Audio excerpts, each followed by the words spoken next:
而且那时候你觉得自然2个字也不在，比如说坐飞机、坐火车哈，就这种那种环境中你也干不了别的事儿。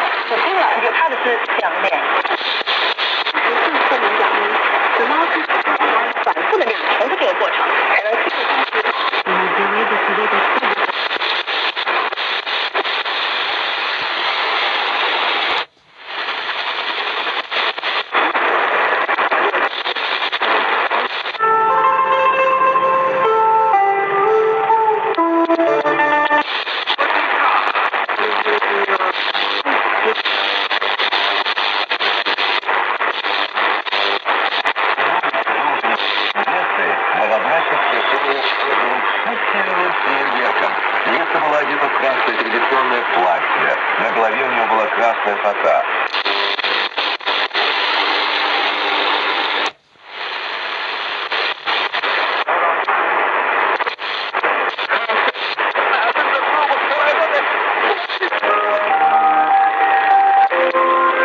Also not a lot of quota from the countries, Iceland and Norway.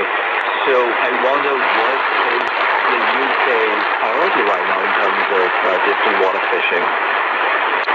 There's a lot. 在诗人杨万里他做的诗里边就提到了高优。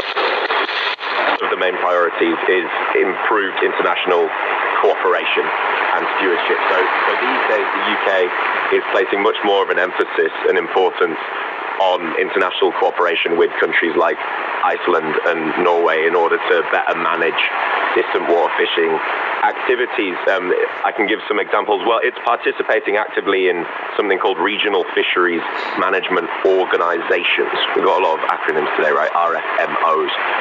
And this basically means that they're working collaboratively with other nations to be more conservative, to conserve and focus on conservation standards, things like establishing, as I mentioned before, and promote sustainable fishing practices, so not to use certain techniques that, as I mentioned before, might destroy the seabed or something like this.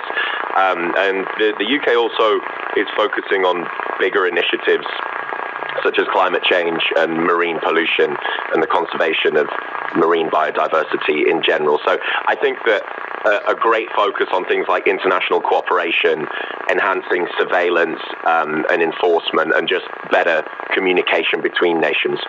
Mm-hmm. China and the UK are not the only two countries involved in distant water fishing, of course, but I think by discussing their cases, there is some commonality that we can find shared by most countries who engage in distant water fishing. Issue of sustainability. I mean, fish resources are replenished.